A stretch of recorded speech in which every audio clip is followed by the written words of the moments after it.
ఏంటి సంగతులు? బండి 2 రోజుల నుంచి ఐడలింగ్లో ఉన్నప్పుడు, లేకపోతే ఏసీ ఫుల్ బ్లాస్ట్ మీద ఉన్నప్పుడు ఏసీ ఫ్యాను లైట్గా హీట్ ఎక్కుతుంది. ఆ పైన ముళ్ళు పైకి వెళ్తుంది. రేడియేటర్లో ఒక లిక్విడో మరి లేకపోతే కూలెంట్ ప్రాబ్లమో ఒక లుక్ వేద్దాం.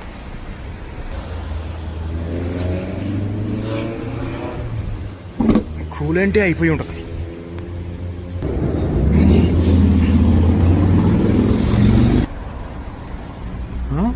వారిని అసలు కూలెంట్ ఏదిరా? అస్సాం.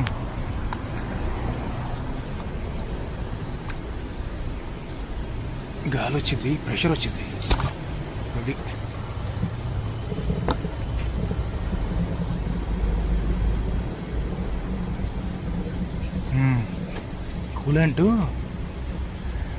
కూలెంట్ పోయాలి. ఓకే, పోద్దాం. మంది ఆరెంజ్ కూలెంట్. ఏమైందంటే ప్రెషర్ ఫుల్ చేసి ఉన్నప్పుడు ట్యాంక్ లోపలదంతా లోపలికి వెళ్ళిపోయింది. ఇప్పుడు ఓపెన్ చేసిన తర్వాత కొంచెం బయటకు వచ్చింది. కూలెంట్ను ఫిల్ చేయాలి. చూసావా, మళ్ళీ మొత్తం లోపలికి వెళ్ళిపోయింది. ఎంటీ, ఏమీ లేదు. కూలెంట్ నింపాలి. 2 ఉంటాయి కూలెంట్లు. ఒకటేమో బ్లూ, ఇంకొకటేమో ఆరెంజ్ కలర్. మంది ఆరెంజ్. మన బండి ఆరెంజ్ కదా, ఇది కరెక్ట్. $22 ఉంది, అంటే 2000 పడుతుంది, కొంచెం అటు ఇటు.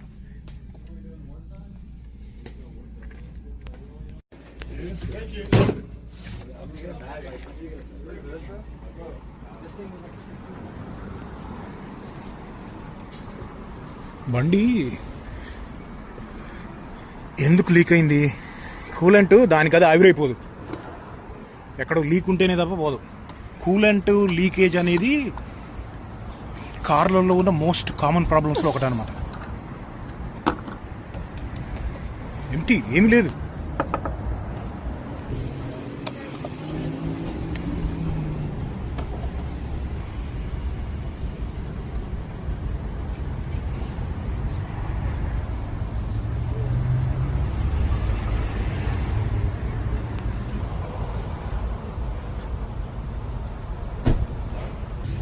కూలెంటు ఎక్కువ పోస్తే ఎక్కువ పోయిద్ది, ఏమైంది అని అనుకోవద్దు. ఎందుకంటే సైడ్కి స్పిల్ అయ్యి మొత్తము ఎక్స్ట్రా ఉన్నది పోవడానికి ఇక్కడెక్కడో సపరేటు ఒక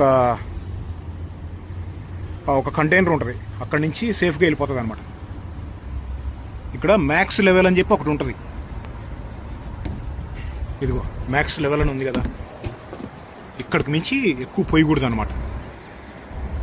ఇది 1 గ్యాలన్ 3.5 లీటర్లు, ఆల్మోస్ట్ అంతా అయిపోయింది.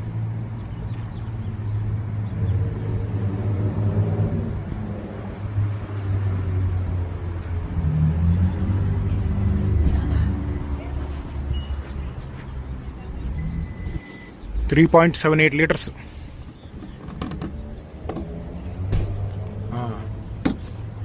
కరెక్ట్ ట్యాంక్ కెపాసిటీ కూడా అంతే. ఇవి చూడు, ఎక్కడ దాకా కరెక్ట్ సరిపోయింది అనమాట.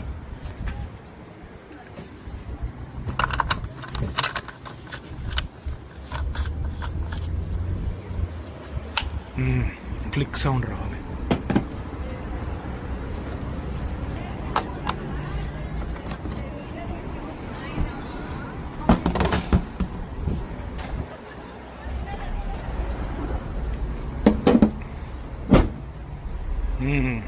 రెడీ.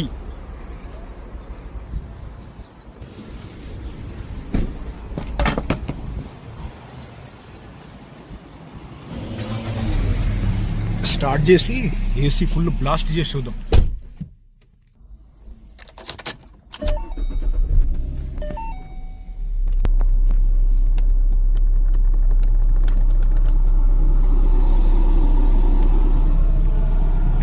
ఇప్పుడు చూద్దాం.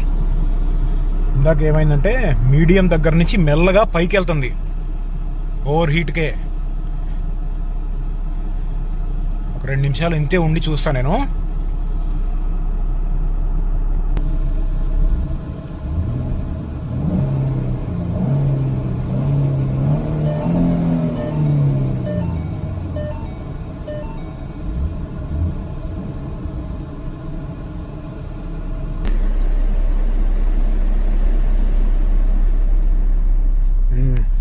5 నిమిషాలు ఐడలింగ్లో ఉంచా బండి, ఏం కాలేదు. పర్ఫెక్ట్. కూలెంట్ ప్రాబ్లమే అనమాట. కూలెంట్ ఫుల్ అయిపోయింది కదా, ఇప్పుడు ప్రాబ్లం సాల్వ్. అప్పుడప్పుడు బండికి కూడా ఐస్ క్రీమ్ తినిపించాలి, మనమే తింటామేంది. ఇప్పుడు బండి వెనక్కి తీస్తే అక్కడ ముందు కూలెంట్ ఉంటుంది చూడు కింద. ఇందాక పోసినప్పుడు కింద పోయింది అంటారు కదా, కాదు, లేదే. నేను కొంచెం లీకేజ్ ఎక్స్పెక్ట్ చేశా, ఆ పోసేటప్పుడు పోయింది తప్ప వేరేది లేదు. పర్ఫెక్ట్. చలో తిరగడానికి పోదాం ఇక.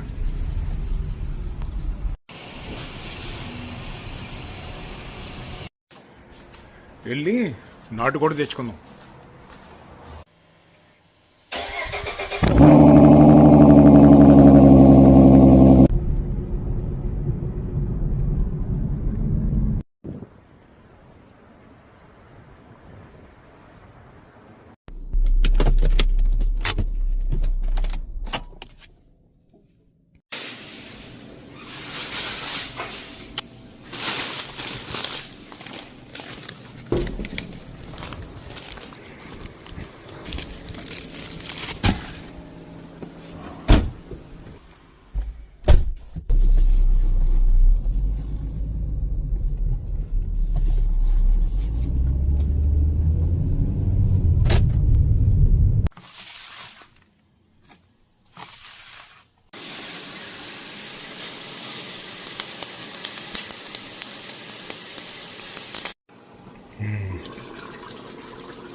సూపర్.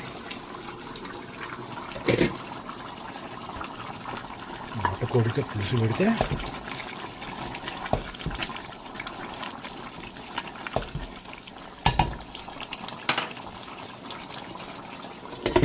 ఉడుకో పెట్టేసుకుందాం. లివర్ ఇది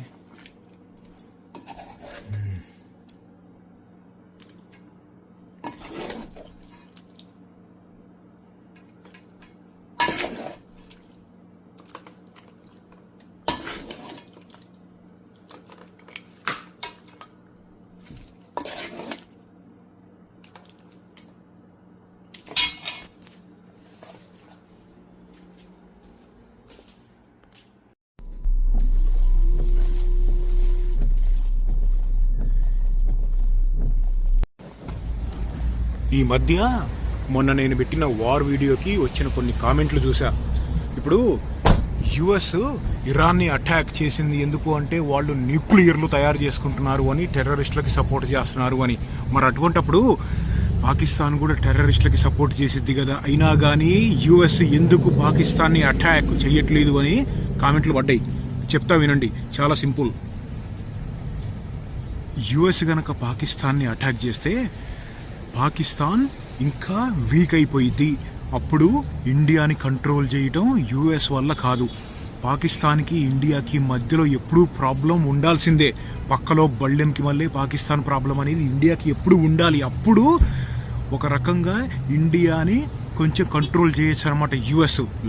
ఆ ప్రాబ్లమే కనుక లేకపోతే ఇండియా సుప్రీం పవర్ లాగా మారుతుంది. యుఎస్ ఇండియాని కంట్రోల్ చేయలేదన్నమాట. అందుకని యుద్ధాలు రావాలి, శత్రువులు ఉండాలి, తయారు చేసుకున్న బాంబులు అమ్ముకోవాలి. దాన్నే జియో పాలిటిక్స్ అంటారు. అందుకని అటాక్ చేయదు. దీని పేరు లైఫ్ స్ట్రా.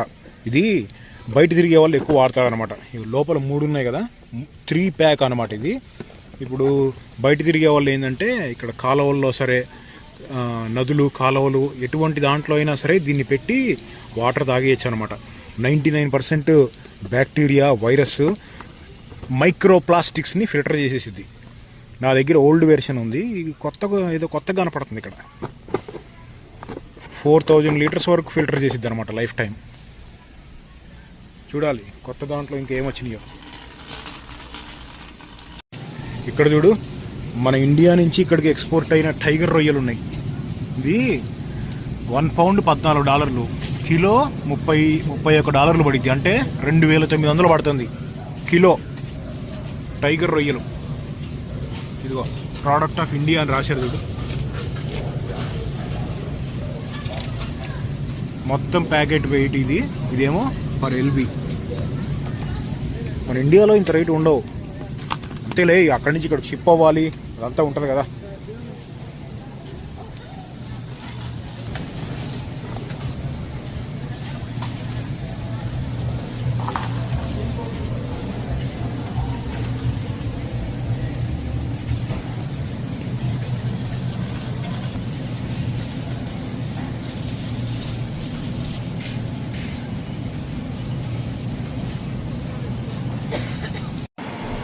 మామిడికాయ చూడ ఎలా అమ్ముతున్నారో. పేరు దేశం నుంచి తీసుకొచ్చి హాఫ్ కేజీ $5, అంటే కిలో 900. ఇక్కడ అంజీర్లు ఉన్నాయి, ఫిగ్స్. ఇది చూడు, హాఫ్ కేజీ $7 ఉందంటే 700, హాఫ్ కేజీ 700. లీచీలు ఇది కూడా అంతే, హాఫ్ కేజీ 700. ఇదిగో వీటిల్ని లాంగ్ గ్యాన్స్ అంటారు అనమాట, లీచీ జాతే. ఇది కూడా అంతే, అరకిలో 500.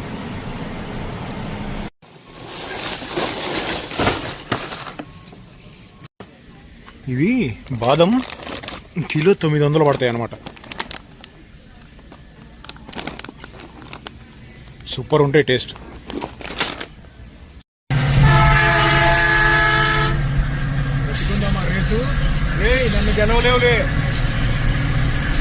జీడిపప్పు కిలో 2000 పడిద్ది. ఎక్కడి నుంచి వచ్చింది ప్రోడక్ట్ ఇది?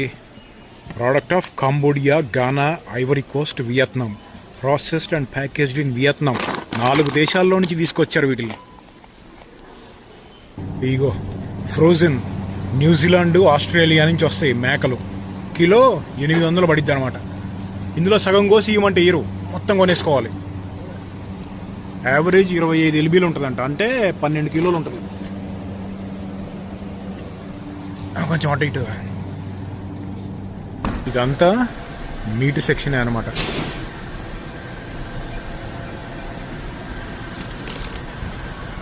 చికెన్, ఇదంతా కూడా అదే చికెన్ బ్రెస్ట్స్.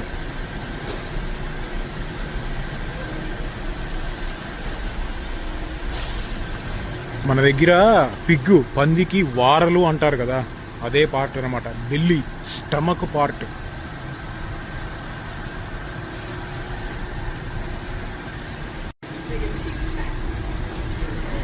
ఇక్కడ చూడు ఎంత పెద్దగా ఉన్నాయో పెరుగు డబ్బాలు.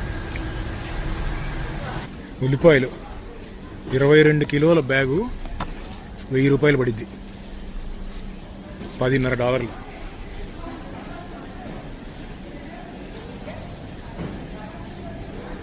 బంగాళదుంపలు తెగ తింటారా బాబు.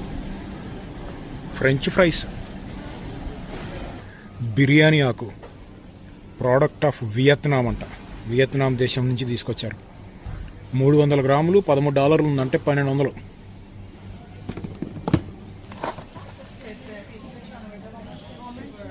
ఇక్కడ హిమాలయన్ సాల్ట్ అని ఉంది కదా, ఇది 5.5 కిలోలు 2000 పడిద్ది. దీని గురించి ఒక విషయం చెప్తా చూడు. ఇది ఏంటంటే పాకిస్తాన్లో దొరికిద్ది. అయితే ఏం చేసామంటే మనము, ఇండియా ఏం చేసిందంటే పాకిస్తాన్ దగ్గర నుంచి చాలా హై క్వాంటిటీలో కొని ప్రాసెస్ చేసి యూరప్, యుఎస్ లాంటి వేరే దేశాలకి మనము ఆల్మోస్ట్ 10 రెట్లు ఎక్కువ రేటుకి అమ్మేవాళ్ళం అనమాట. దీన్ని ప్రాసెస్ చేస్తున్నామని, ఇంత ప్రాఫిట్కి అమ్ముతున్నామని పాకిస్తాన్కి చాలా రోజులు తెలియదు. మొన్న ఈ మధ్య కనిపెట్టిన తర్వాత వాళ్ళే ప్రాసెసింగ్ చేయడం నేర్చుకొని ఇప్పుడు సొంతగా వాళ్ళే అమ్ముకుంటున్నారనమాట. అనవసరంగా తెలిసిపోయింది వాళ్ళకి ఎవరు లీక్ చేశారు.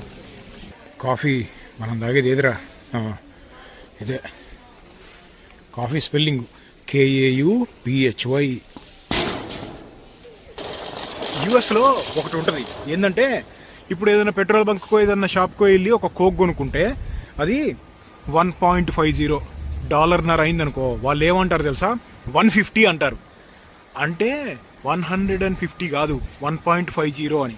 అది నిజంగా 150 అనుకో, అప్పుడు 150 అంటారు అనమాట. స్టార్టింగ్లో మేము వచ్చిన రోజుల్లో ఏంద్రా ఇంత చెప్తున్నారు అనుకునే వాళ్ళం మేము.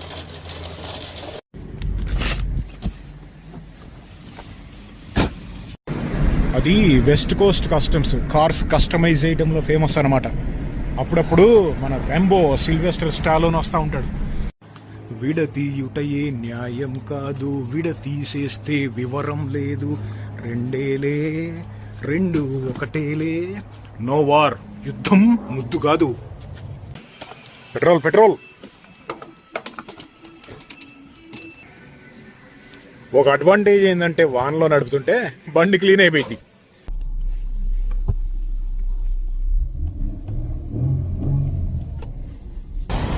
ఇదేంది?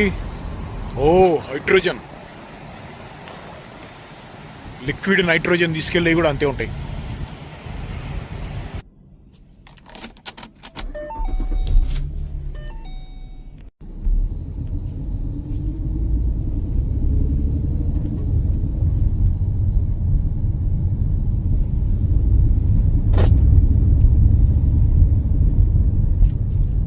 హైడ్రోజన్ బండి వెళ్ళిపోయిందా, ఆగిందా, ఎక్కడికి పోతుందిలే, వెళ్ళిపోయినా దొరికిద్దిలే, పట్టేసుకుంటాం మనం. ఓ ఇక్కడ ఆగింది రో, ఇదిగో. ఇటువంటి కనపడటము చాలా రేరు. గత 2 సంవత్సరాల్లో నాకు ఫస్ట్ టైం కనపడింది.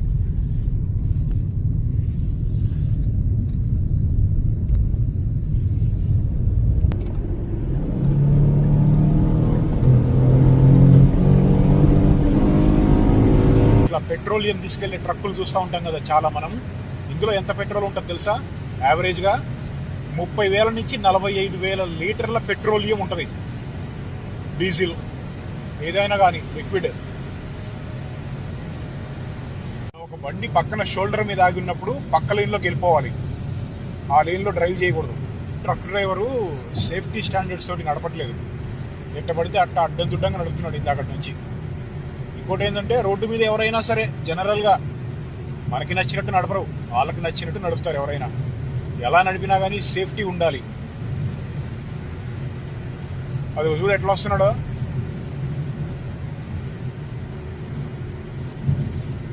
గ్యాప్ కూడా లేదు, అదిగో 20 మీటర్లు కూడా లేదు, వచ్చేసాడు.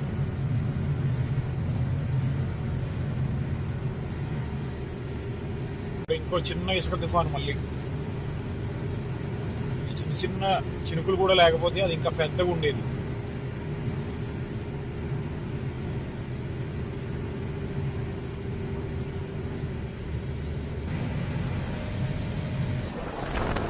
ఇక్కడ ఒక దగ్గర ఆపాను. సన్ను పోతున్నాడు కాబట్టి రెయిన్బో కూడా దిగిపోతుంది వెనకాల. ఇందాక బాగుంది కానీ మనకు బండి ఆపడానికి లేదు. మొత్తం ఇందాక హైపర్బోలా షేప్ లో ఉంది. ఎప్పుడు కూడా సన్నుకి సూర్యరావుకి ఆపోజిట్ లోనే ఉంటుంది రెయిన్బో. ఎందుకు అంటే సన్ను నుంచి వచ్చే లైటు రెయిన్ డ్రాప్లెట్స్ మీద పడి ఇట్లా కన్వర్ట్ అయ్యి, అంటే ఇట్లా స్ప్రెడ్ అయ్యి ఆ షేప్ వస్తుంది అనమాట.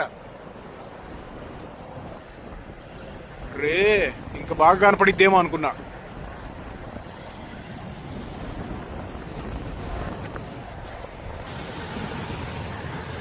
రావటం లేదు, మొత్తం మేఘాలు కమ్ముకుపోతున్నాయి.